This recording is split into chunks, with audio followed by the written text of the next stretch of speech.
Assalamualaikum warahmatullahi wabarakatuh dan selamat sejahtera. Kita akan meneruskan pembelajaran kita dengan tajuk yang ketujuh iaitu pilih atur dan gabungan. Okey, kita tengok dulu pilih atur. Okey, untuk pilih atur kita kena faham bahawa dia sangat mementingkan susunan. Walaupun tak ada perkataan susun, tapi kalau kita tahu dia nak kita susun dan tidak berulang perkara tersebut, maka kita perlu guna pilih atur. Okey, perkara yang paling senang nak faham ialah contoh kalau seorang guru hendak mengatur 3 orang murid dalam satu barisan, maka kita akan guna pilih atur. Tetapi kalau seorang guru hendak memilih 3 orang murid, maka itu adalah gabungan kerana dia tidak mementingkan susunan. Okey, kita tengok perkara yang pertama dalam pilih atur iaitu formula dia ialah NPR. Okey, formula yang diberi semasa SPM ialah NPR iaitu N factorial bahagi dengan N tolak R factorial. Okey, tanda seru tu kita panggil dia factorial yang mana jika 5 factorial, maka kita akan buat 5 darab 4 darab 3 darab 2 darab 1. Okey, sehingga 1. Mesti darab habiskan dia sampai 1 secara menurun. Okey, simbol factorial juga ada dalam kalkulator. Kena tekan shift. Okey, kita tengok perkara yang kedua. Contoh, kita nak susun 3 orang pelajar dalam satu baris. Maka ini contoh susunan. Katakan kita ada Abu, Bakar dan Chong. So, mungkin kedudukan Abu paling depan, Abu, Bakar, Chong. Mungkin Abu, Chong, Bakar. Walaupun orang yang sama tapi kedudukan dia berbeza. So, kita masih boleh kata itu adalah beberapa cara untuk menyusun. So, untuk kes yang pertama ni, kita ada 6 bentuk susunan yang mana semua tidak ada ulangan. Tidak boleh ada pengulangan. Okey, itu cara kita menyenaraikan. Okey, contoh kalau kita nak guna kalkulator, kita akan tekan kalkulator 3 factorial. Ni cara yang pertama. Tengok kat situ kita boleh tekan shift dan tanda seru tu duduk pada huruf X. Kuasa negatif 1. Kita akan dapat 6 juga jawapan dia, sama dengan cara menyenaraikan. Okey, dan yang keempat kita guna rumus NPR tadi. Okey, untuk kes ni semua orang ataupun 3 pelajar tersebut disusun. So R mewakili N juga.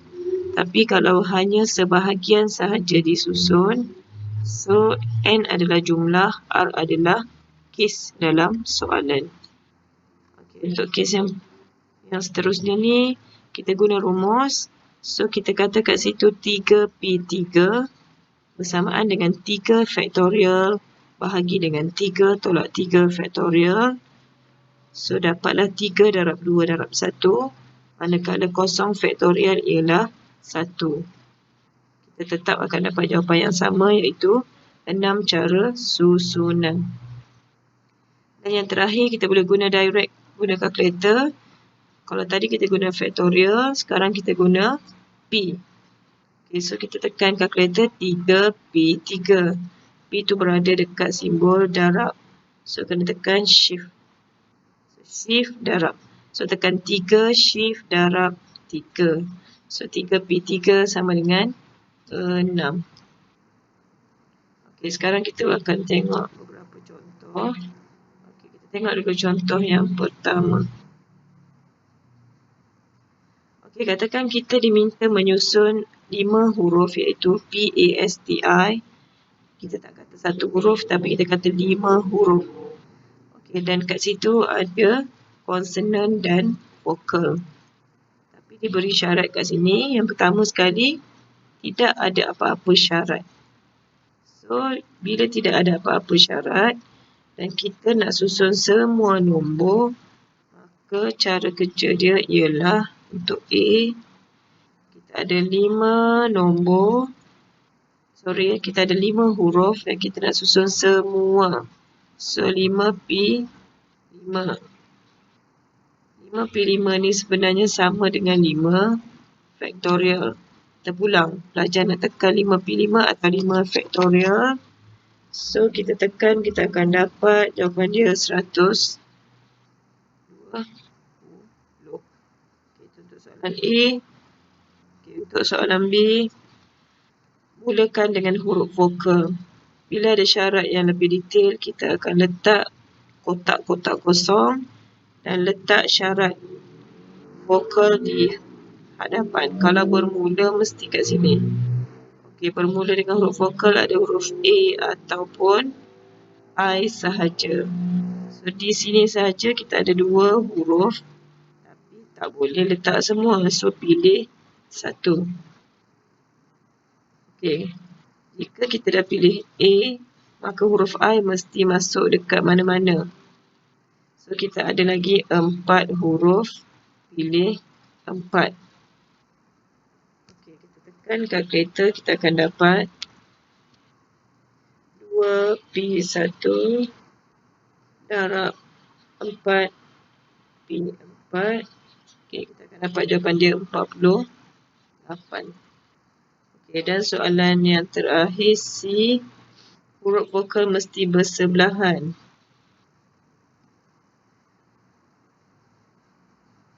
Okey, kalau huruf vokal mesti bersebelahan, kita kena tahu yang dia mesti duduk dekat 2 kotak. Sebab huruf vokal ada 2.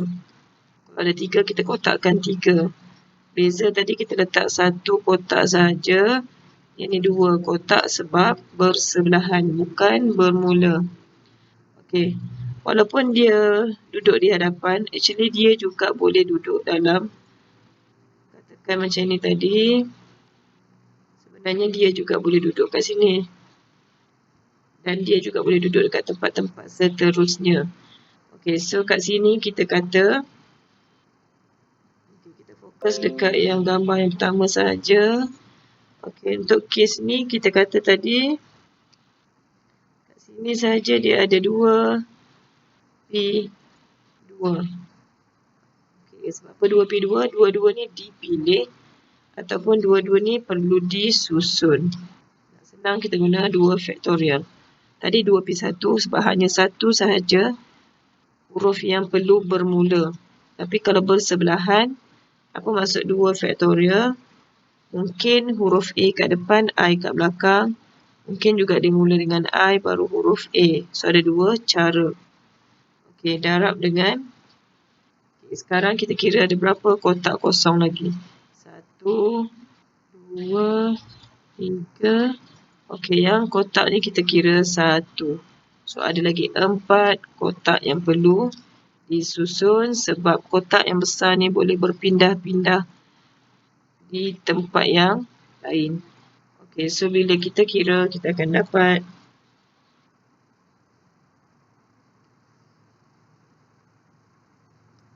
okay, 48 juga. 48 ni maksudnya cara. Ada 48 cara. Kalau kita senaraikan ada 48 cara. Okey. So kita tengok soalan seterusnya. Soalan yang kedua. Okay, berapa cara susunan bagi membentuk 4 angka daripada nombor-nombor berikut? Supaya, okey, yang pertama syarat dia membentuk nombor ganjil. Okey. Untuk membentuk nombor ganjil, kita kata tadi kita just nak 4 angka sahaja. Okey, so bila nak 4 angka, kita buat 4 kotak kosong. 1, 2, 3, 4. Okey, untuk membentuk nombor ganjil, kita mesti habiskan nombor di belakang dengan nombor ganjil. Bukan nombor di depan. Mesti nombor dekat belakang ganjil. Nombor yang ganjil kat situ ada nombor 1, nombor 3, nombor 5 dan nombor 7. Okey, so untuk 1, 3, 5, 7 ada 4 nombor. Tapi tak boleh pilih semua sebab dia ada satu space sahaja. So 4P1. Kalau kita dah ambil satu nombor kat sini, maka ada banyak lagi nombor, 3 lagi nombor yang perlu duduk di mana-mana, termasuk nombor yang tidak dipilih iaitu 2, 4 dan 6. So actually ada lagi 6 nombor, nak pilih 3 sahaja. 3 kotak kosong, tapi kita ada balance lagi 6 nombor iaitu nombor 2, 3, 4, 5, 6, 7. Okay, so bila kita kira kita akan dapat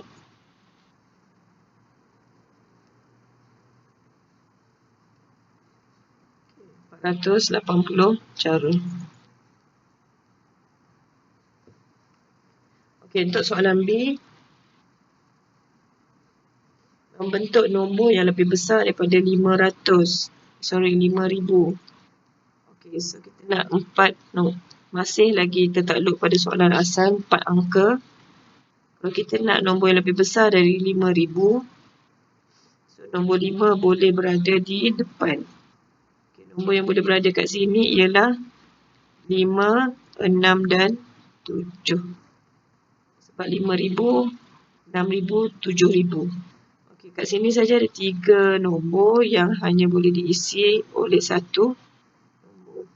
Kalau bermula, kita boleh isi satu nombor saja. Okey, so ada balance lagi 3. Kita kena tekan 6P3. Sebab apa 6P3? Sebab ada balance lagi 6 nombor. 6P3. Kita kira kita akan dapat 360 cara.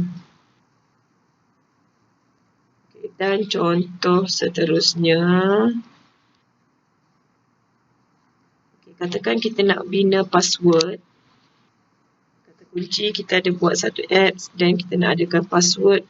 So agak-agak berapa banyak orang boleh access apps kita dengan password yang ada. Okey, tapi kalau kita ada huruf yang kita beri pilihan A hingga E dan nombor 1 hingga nombor 5. So kat sini ada 5. Kat sini pun ada 5. Kita nak combine, tapi syarat dia kat sini dia nak 3 sahaja huruf dan nombor dia nak 2 sahaja. So, password kita hanya terdiri pada 5 item. Okey, so kita nak 5 sahaja. Dan dia kata huruf mesti 3. So huruf ada 5. Dan kita pilih 3 sahaja. Darab. Okey. Nombor pun ada 5. Tapi kita nak 2 sahaja. Okey. So bila kita tekan kalkulator kita akan dapat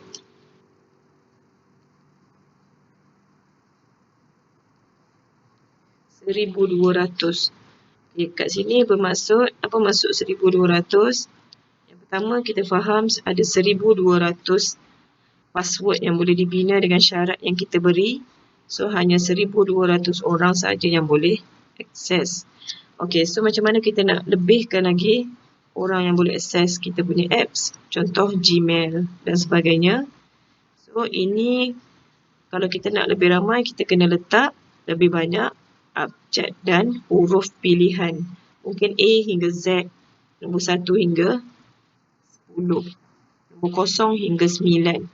So kat situ kita akan dapat berjuta-juta pengguna lah yang boleh membentuk password.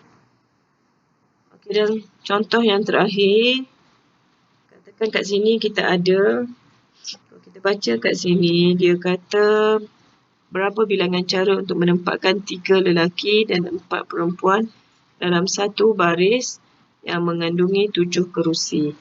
Okey, kalau 7 kerusi maksudnya dia nak letak semua sekali. 3 tambah 4, 7. Okey, cuma syarat dia yang pertama, 2 perempuan mesti berada pada hujung. Okey, so kita pun buat 7 kerusi. 4, 5, 6, 7. Dan dia kata 2 perempuan mesti ditempatkan di hujung. Okey, ada perempuan dekat hujung sini. Mesti 2-2 budak perempuan. Tapi tadi budak perempuan kita ada 4. So daripada 4 perempuan yang akan terpilih hanya 2. So yang balance tu tak ada syarat. So tak ada syarat, kita pun terus buat 5P5 ataupun 5 factorial. So bila kita kira, kita akan dapat jawapan dia 1440. Okey, dan yang terakhir untuk soalan B, dia kata 3 lelaki ditempatkan bersama. Okey, kalau bersama maksudnya side by side tadi, kita buat je kotak 3 lelaki, lelaki, lelaki. Okay, dia masih duduk sama-sama. So sekarang untuk dia sahaja lelaki tadi, kalau kita tengok balik tadi, lelaki ada 4. Lelaki memang ada 3 sahaja. Okey, so kat sini walaupun dia semua lelaki tapi dia ada 3 cara berbeza. Sebab ni lelaki 1, lelaki 2, lelaki 3, orang yang berbeza. Kedudukan dia boleh berubah. Okey, so yang ini kita akan kira sebagai 1, 2,